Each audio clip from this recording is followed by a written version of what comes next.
BFM Business et la CPME présentent Impact PME l'Hebdo avec Philippe Bloch. Bonjour à toutes et à tous, bienvenue dans ce deuxième numéro de la saison 3 d'Impact PME. Vous le savez, un événement BFM Business et CPME pour partir pendant plusieurs semaines, pendant 8 semaines en cette saison automnale, à la rencontre de ces dirigeants de TPME qui ont vécu une crise incroyable, qui l'ont surmontée, mais on s'intéresse ensemble dans cette émission aujourd'hui à la façon dont ils envisagent l'avenir et la relance qui est très active en ce moment, mais qui ne pose pas que des choses faciles et des problèmes faciles à régler.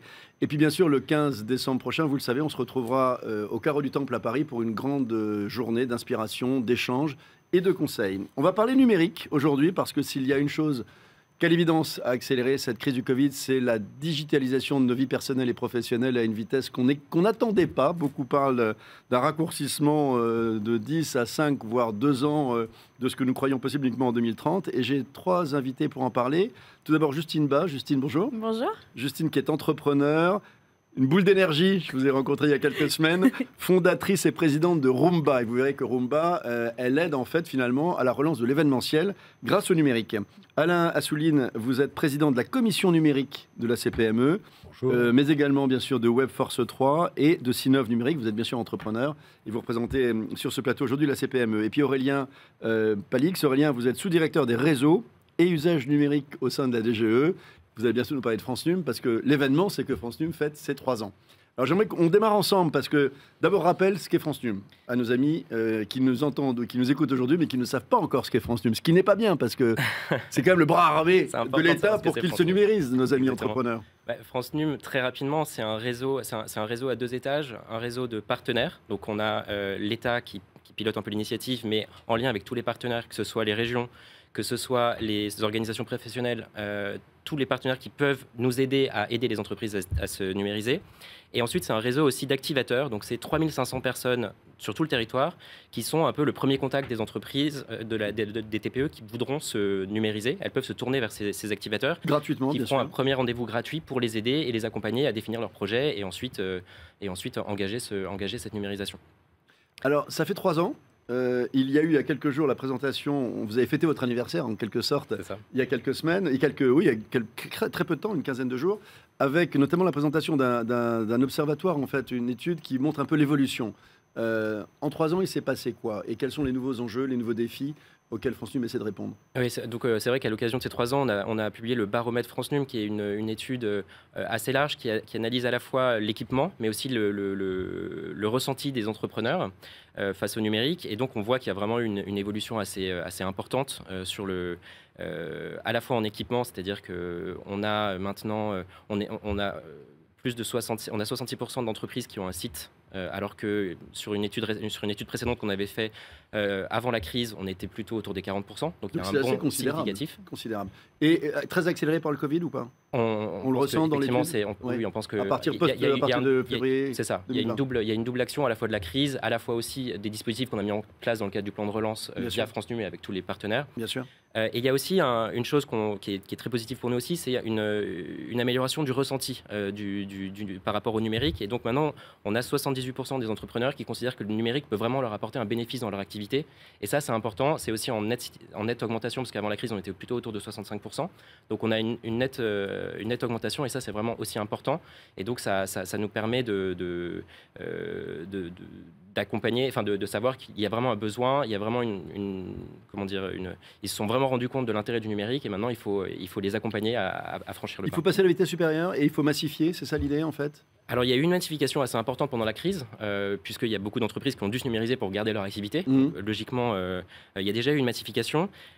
Nous, notre préoccupation aussi, c'est que cette numérisation qui s'est faite un peu dans l'urgence, elle se fasse aussi de manière plus réfléchie maintenant et plus sur le long terme, pour qu'en fait on ait aussi, au-delà de la massification, qu'on ait aussi une montée en qualité et que les projets numériques que mettent en place les entreprises leur apportent un réel bénéfice à long terme, et ne soient pas juste le fruit d'une décision dans l'urgence suite du fait de la crise. Bien sûr. Alain Assouline, peut-être un mot sur votre entreprise. Quelle est votre activité? C'est la formation? Oui, c'est Webforce 3, c'est une école de formation au métier du numérique qui qui est implanté dans une 50aine de territoires. Depuis combien de temps? C'est une boîte que vous avez créée? 2014, donc c'est assez récent. Donc vous êtes le fondateur? Tout à fait, et qui s'est développé de manière vous exponentielle. Senti un bon créneau, parce que on sait que ces besoins, ils sont là aujourd'hui. Ils sont là, et ils sont de plus en plus importants. Vous voyez, dans cette, ce qui est très intéressant aussi dans cette entrée dans le numérique des petites entreprises, c'est que ça se traduit aussi sur les intentions d'embauche. Il y a eu une étude de la région Hauts-de-France avec la CCI sur les intentions d'embauche des entreprises qui ne sont pas des entreprises numériques dans les métiers du numérique. Et ça représente 8000 intentions d'embauche, ce qui est considérable. Parce que, vous voyez, on connaissait au niveau national les intentions d'embauche des entreprises numériques. La branche nous donnait ces chiffres. Hein. On parlait de 80 000 emplois à créer. 80 000 emplois à fournir. Mais avec ça, on a le sentiment que ça double le nombre d'embauches possibles dans ce domaine. Quelles sont les compétences qui manquent aux TPE, PME, qui sont évidemment notre cible dans cette émission, en termes numériques? Pour se numériser comme l'aimerait France Num, quelles sont les compétences manquantes aujourd'hui? Alors, aujourd'hui, on voit que l'étude le montre, et ce que vous dites le confirme aussi, c'est que cette transformation numérique, elle s'est fait beaucoup autour du web, du marketing digital, de la vente en ligne. Voilà, c'est ça. Il y avait plus les magasins, notamment cette accélération, des magasins fermés. Du coup, ils se sont mis à la collecte, à l'e-commerce, à la livraison, etc. Donc, il y a beaucoup d'acquises. Donc, oui. Et en même temps, il y a beaucoup d'intentions d'embauche sur ce créneau-là. Donc, ça, c'est donc tout ce qui tourne autour du web. Là, il y a des emplois... Fabriquer un site web marchand, le mettre... Oui, faire du marketing digital. Les réseaux sociaux. Les réseaux sociaux, etc. Bon. La question qui va se poser... il y a deux questions qui vont se poser. C'est que lorsqu'on va faire quelque chose on va consolider sa transformation numérique en essayant d'utiliser ces données, de les analyser, etc. On va devoir aussi aller vers des sujets de data analyst, mais aussi... L'autre question, c'est quand on va vouloir transformer son propre métier en profondeur, pas juste vendre, mais transformer son métier. Là, il y a des nouveaux métiers, des nouveaux enjeux qui vont se poser. Aurélien Palix, est-ce que une chose qui me frappe, c'est qu'on n'a jamais autant parlé de data, mais on a eu le sentiment pendant longtemps que c'était réservé au CAC 40, enfin aux gens qui ont des CTO dans tous les sens, des Chief Technical Officers, etc. La nouveauté, c'est qu'on s'aperçoit que tout le monde a de la data. Et que là aussi, il y a une numérisation qui va aider énormément les entreprises dans leur gestion de stock. Est-ce que ça, c'est la nouvelle frontière aussi sur laquelle va travailler France Num ou travaille déjà France Num? Oui, clairement, c'est que... Après, il y a des besoins aussi qui sont différents selon les secteurs, bien évidemment. Donc, la vente en ligne, ça a été un gros sujet, mais ce n'est pas forcément le cœur des préoccupations pour les entreprises du bâtiment, par exemple, qui, elles, ont plutôt intérêt à avoir à se focaliser sur d'autres outils. Et effectivement, l'utilisation de la data va être cruciale, et tout le monde en a. Et tout le monde en a sans le savoir. Sans le savoir, et justement, il y a vraiment un intérêt à ce que les entreprises s'en saisissent et puissent pouvoir l'utiliser au mieux pour piloter au mieux leur activité. Et là-dessus, vous mettez en action, vous mettez des actions d'ores et déjà en œuvre? Alors, on a lancé un grand programme de formation, on appelle les formations actions, où en fait, on a sélectionné des opérateurs qui vont accompagner des entreprises dans la réalisation d'une action. Donc, c'est à la fois la réalisation d'une action et en même temps une formation, parce qu'on les forme au numérique. Et donc, effectivement, il y a des thématiques qui sont autour de la gestion de la donnée, de la cybersécurité. Qui est un enjeu dont vous confirmez qu'il est croissant. Effectivement, et l'étude le montre aussi, on a 44% d'entrepreneurs qui ont peur de se faire pirater leurs données. Et donc ça, c'est vraiment un Mais ils ont bien raison. Mais oui. Entre nous, il faut bien s'en occuper très vite. Exactement. Avant qu'elles soient piratées. Il y a eu 400% de cyberattaques en 2020. Y compris chez TPE? Parce qu'on a le sentiment là aussi que c'est plutôt les petites entreprises. C'est plutôt les PME, c'est plutôt les petites entreprises qui sont victimes de rançongiciel. Là-dessus, vous travaillez là-dessus au sein de la CPME, de ce sujet, de la cybersécurité? Alors, c'est un sujet, d'ailleurs, on a un webinaire la semaine prochaine là-dessus. C'est un sujet crucial. C'est-à-dire que ce qu'on ne voudrait pas, c'est qu'en effet, le fait que des entreprises ont fait leur transformation numérique, quelquefois, dans le cadre de la crise, en allant très vite, etc., qu'il n'ait pas été suffisamment accompagné et que, en effet, devant des problématiques de cybersécurité, ils reviennent en arrière. Donc, on fait tout un travail de sensibilisation pour les inciter à se faire accompagner sur ces sujets-là. Justine Ba, Oui, fondatrice de Roomba. R-O-O-M-B-A, accent Ouais. circonflexe. comme l'aspirateur, malheureusement. C'est un aspirateur, Roomba. Non, c'était libre, Ouais. vous avez réussi à en faire quelque J'étais chose. la seule personne au monde à pas savoir qu'il y avait des aspirateurs à ce nom-là, mais bon, c'est pas grave. On On changera s'en bientôt. fiche si personne vous embête. Ils vous ont pas embêté? Non, ça va. Bon, alors racontez-moi cette aventure incroyable. On va pas raconter tout le parcours parce que Non. ça a duré 2 jours et demi Oui, À des peu des près. hauts et bas Ouais. auxquels vous avez été confrontés exactement. avant de trouver votre voie. Alors que, le truc le plus dingue, ce projet, vous l'aviez dans votre tête en tant que Depuis longtemps, gamine. ouais. Exactement. je Comment l'avais est-ce qu'on depuis rêve longtemps. toute jeune de louer des salles des mairies à des gens qui veulent faire des Je sais mariages? pas. On doit pas être très normal, je sais Alors, pas. dites-moi, racontez-moi. Mais en tout cas, moi, c'est vrai que c'est un sujet qui me tient à cœur, hein, le numérique, parce qu'en fait, j'ai dû me former. C'est bien d'avoir une super idée, mais en fait, quand on a commencé à me dire, mais en fait, tu vas faire le Airbnb des salles Alors, c'est publiques. quoi l'idée? Rappelons l'idée. Je l'ai rappelé de Je manière un rappelle. peu D'accord. caricaturale. Donc, du coup, nous, on a une plateforme de gestion et valorisation du patrimoine des communes. Donc, en fait, on permet, grâce à une plateforme, de mettre en avant des lieux publics inexploités ou vacants, afin que la commune les mette à la location pour des particuliers et que ça fasse plus d'argent pour la commune et des lieux qui sont moins chers pour les usagers. Et en fait, L'idée jeune, elle venait d'où? elle venait de moi qui rêvais d'avoir une salle des fêtes pour réunir tous mes amis et que J'adore ces voilà. histoires. J'adore. C'est toujours ça. hein, Toujours les- pareil, un besoin non satisfait, bah j'y Exactement. apporte une réponse. donc au lieu d'avoir une salle, bah, je me dis autant avoir toutes les salles de France. Comme ça, c'est plus sympa. Et donc en fait, j'ai eu un vrai sujet où j'ai commencé à me dire, bah en fait, mon idée est pas mal. C'est que à un moment donné, moi, j'ai pas du tout les compétences techniques en fait. Donc comment faire en sorte que passer de l'idée à la réalité. Et du coup, j'ai eu tous ces sujets de où je vais trouver la formation, quel est mon besoin, est-ce que je passe par une agence, etc. Et Vous avez frappé à toutes les portes. j'ai frappé à toutes les Non, mais portes, parce attends, que de il faut toute façon, savoir j'avais rien à perdre. Ne lui dites jamais non, parce qu'elle reviendra avec une autre façon de Voilà, faire vous par dire la oui. fenêtre, par la cave. Il y a un enfin, exemple là-dessus, c'est HEC. exactement. En 2 mots sur HEC quand même, parce que l'histoire est folle. HEC, ça faisait 2 ans. En fait, je les ai rencontrés sur un salon et je leur ai dit, je viendrai chez vous un jour. Vous avez besoin de moi Vous avez besoin de moi. dans votre J'avais dit incubateur ça. en fait. Ça faisait 2 semaines que j'avais l'idée, donc je leur ai dit, vous avez besoin de moi. Et 2 ans après, j'ai réussi à l'intégrer en avançant sur le projet, en leur montrant qu'ils avaient besoin. Et maintenant, ils me disent que je suis un des meilleurs projets et que j'ai totalement ma place. Et du coup, Donc, où est-ce que vous avez trouvé les réponses à ce manque de compétences à l'époque? en fait, numérique c'est ça qui est compliqué, c'est qu'en fait, j'ai dû aller piocher à droite à gauche parce qu'en fait, je savais. En fait, à la base, avant de comprendre, enfin, de connaître les acteurs dont j'avais besoin, il fallait que je comprenne mes besoins, en fait, déjà. Mmh. J'ai appris ce que c'était du SEO, j'ai appris est-ce qu'on fait sur un WordPress, est-ce qu'on développe, les langages, etc. Enfin, il y a tout un sujet. Et comme vous disiez, en fait, au-delà du fait de déjà se numériser, il faut aussi que derrière, on crée quelque chose qui dure dans le temps, etc. Et nous, là, on est sur les sujets de cybersécurité, parce qu'on va gérer les données des mairies. Il y a combien de mairies avec lesquelles vous travaillez aujourd'hui?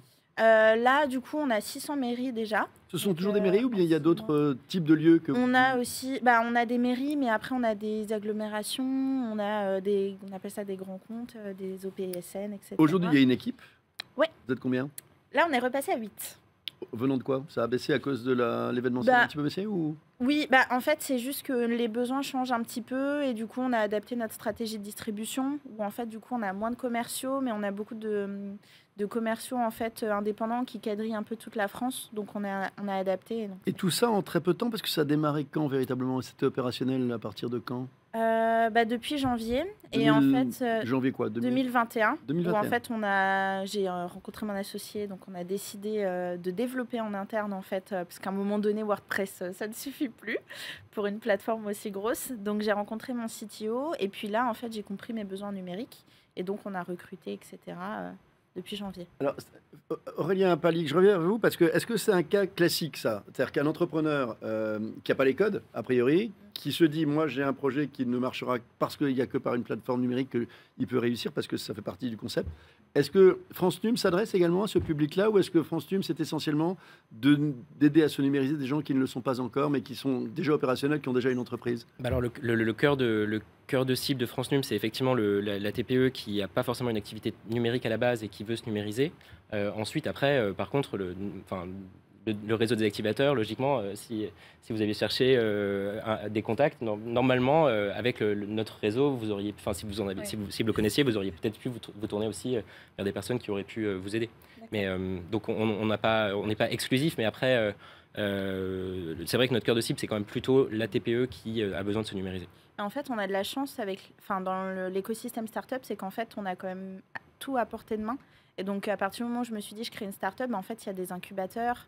Et en fait, dans les incubateurs, on trouve les ressources. Et au final, c'est les TPE ou les PME qui ne sont pas forcément des startups, donc qui n'ont pas forcément une activité numérique, qui vont pas savoir où chercher, en fait. C'est ça. Nous, on est quand même assez bien entourés. Oui, voilà, c'est ça. Enfin, le programme France Num, c'est plutôt d'aller chercher ceux qui n'ont pas envisagé le numérique, ou qui en ont peur aussi. Et qui en ont peur, qui sont très en retard par rapport, qui s'en méfient, etc. Donc, alors que c'était au départ le numérique. C'est ça.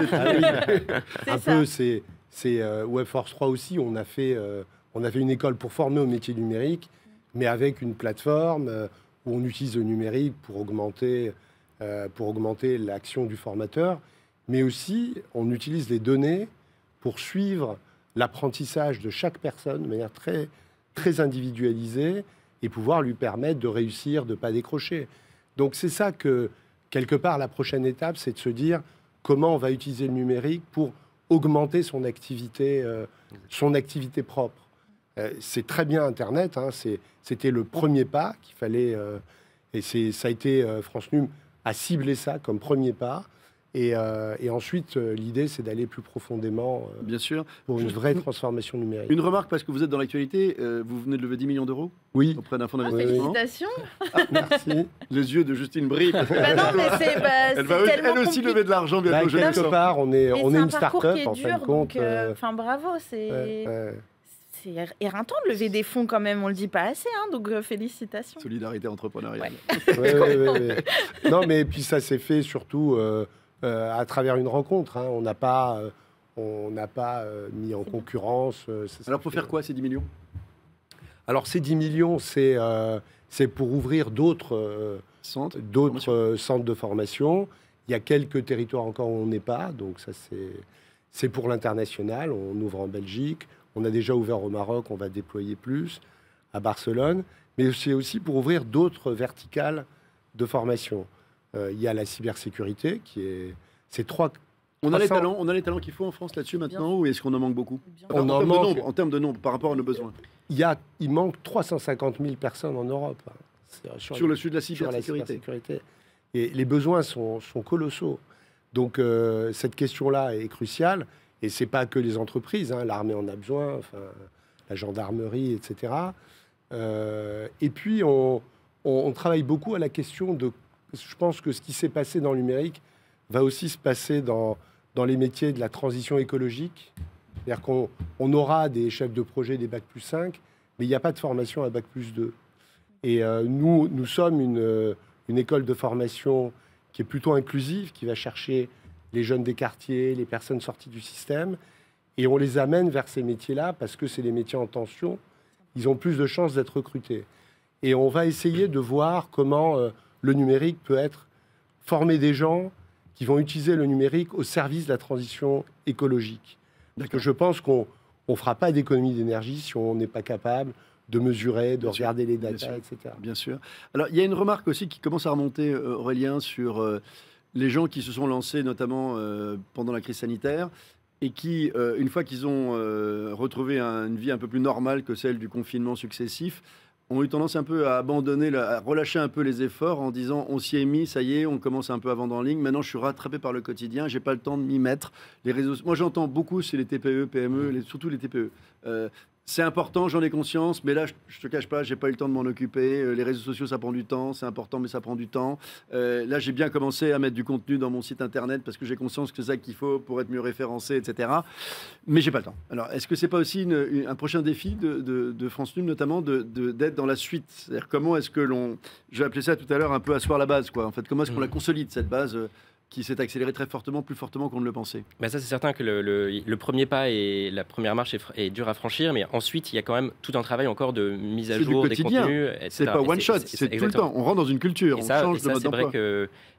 Mais ça, les entrepreneurs ne trouveront le temps que s'ils y trouvent un réel gain dans leur activité. Et c'est pour ça qu'on essaie vraiment, dans le cadre des programmes de formation qu'on est en train de lancer, de vraiment essayer de les accompagner pour que cette mise en ligne se fasse à la fois se fasse sur le long terme et leur apporte de l'activité, parce que sinon, évidemment, ils vont plus trouver le temps, ils vont plus y voir leur intérêt. Et ça, c'est vraiment le cœur de notre préoccupation. Et on essaie vraiment en tout cas, les formations, et on est en train de sélectionner des opérateurs. Et vraiment, c'est un des critères principaux de sélection pour nous, pour être sûr qu'on va embarquer les entrepreneurs sur le long terme. Et c'est pas juste un one-shot, effectivement. J'entends aussi qu'un des prochains défis, notamment des TPE-PME, c'est la numérisation des métiers, en fait. Qu'on commence à numériser les activités elles-mêmes, etc. Au-delà, bien sûr, d'un simple site Internet. Ça fait partie aussi des préoccupations. C'est ce que je vous disais, oui, c'est ça. C'est ça. Ouais. Exactement. C'est-à-dire, on voit, par exemple, dans le bâtiment, il y a le bâtiment intelligent avec cette drone, et puis la maquette numérique sur le cloud, bien sûr, et que tout le monde va renseigner, etc. Donc là, on sait qu'il y a des possibilités de transformation numérique très très importantes dans quasiment tous les secteurs, dans la logistique, qui ont commencé. Simplement, bien souvent, c'est quelquefois les petites entreprises qui n'ont pas les moyens d'y aller. Mais oui, il faut passer maintenant de la transformation numérique par le web, dans la relation client, à une transformation numérique de la relation client avec les données, et à une transformation numérique de ces métiers plus profondément. Et puis surtout, il ne faut pas oublier les personnes qui sont éloignées du numérique, parce que en fait, les métiers qui actuellement sont précaires vont être remplacés ou vont se transformer.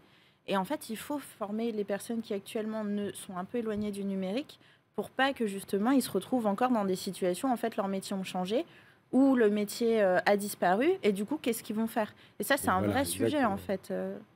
Vous passez beaucoup de temps, Justine, maintenant que vous êtes entrepreneur, à aider d'autres entrepreneurs, je crois. Oui, il y a des programmes, etc. Racontez-moi. Oui.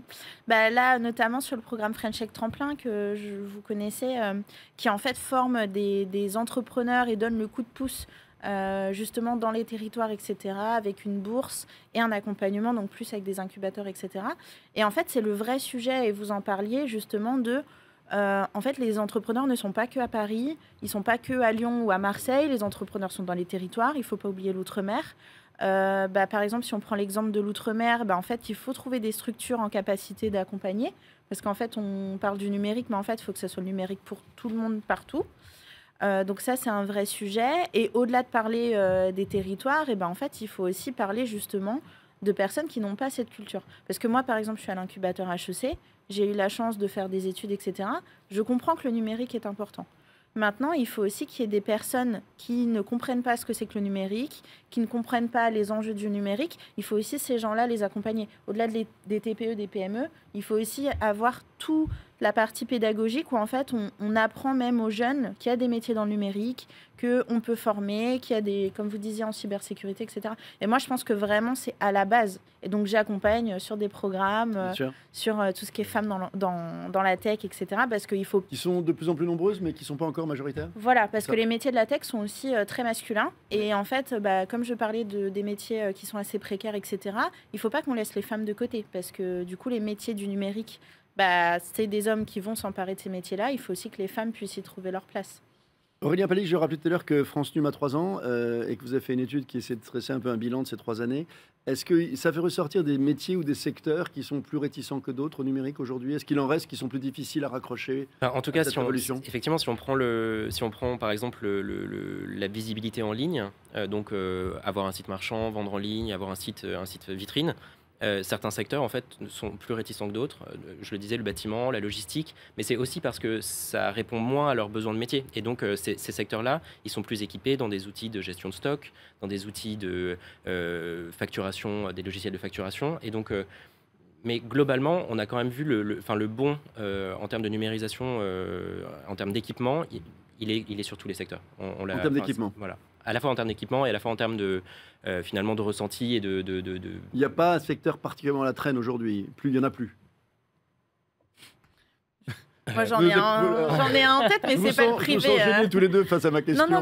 Moi, en fait, j'ai en tête, mais c'est pas le privé, donc on dériverait un petit peu. Mais il y a un gros problème sur le secteur public. Enfin, voilà, là, c'est... Bon, les impôts, c'est super efficace. Oui, mais moi... J'adore le système d'impôts. Je t'ai cielé, mais j'adore mais vraiment, dans tout ce qui est service de proximité, enfin, une mairie sur deux qui a un site internet, que 16% des administrations qui ont de la cybersécurité, enfin, c'est des sujets. Donc, c'est pas du privé, donc c'est pas le thème de l'émission, mais enfin, voilà, c'est un des secteurs qui est à la traîne. Et d'ailleurs, donc, nous, on organise... Alors, il y a les accompagnements actions de France Num dans lesquels nous sommes. Hein. On a constitué un consortium, la CPME, avec l'AFNIC, avec Sinov Numérique pour développer ça. Mais on a aussi... on organise un tour de France de la transformation numérique des TPE-PME qui s'organise avec les collectivités locales. C'est génial. C'est-à-dire, c'est les communautés d'agglo... Voilà. Partout, je vous suis. Venez, alors la prochaine, c'est la communauté d'agglo Roissy Pays de France. Okay. Donc, c'est autour de Sarcelles, Gonesse, Villiers-le-Bel. Et donc, là, c'est vraiment, on va à la rencontre des entreprises et on fait le travail de leur donner envie de faire les premiers pas. Vous voyez ? C'est super. Super. Je suis désolé, c'est la fin de notre émission, mais je pense que Justine a pris rendez-vous. On va suivre cette initiative. Je serai là. Merci à tous les trois. Merci Aurélien Pallic. Je rappelle que vous êtes sous-directeur des réseaux et usages numériques au sein de la DGE et que vous représentez ici France Num qui fête ses 3 ans. Justine Bach qui est la fondatrice de Roomba et Alain Assouline, président de la commission numérique de la CPME et fondateur de Webforce 3. C'est la fin de cette émission. On se retrouve quant à nous dans une semaine pour une nouvelle émission Impact PME pour partir à la rencontre de ces entrepreneurs de TPE-PME et qui nous racontent comment ils vivent cette période extrêmement excitante, en fait post-crise Covid, parce qu'on réinvente le monde ensemble. Très bon week-end et le 15 décembre au Carreau du Temple à Paris. Ciao. Impact PME l'hebdo.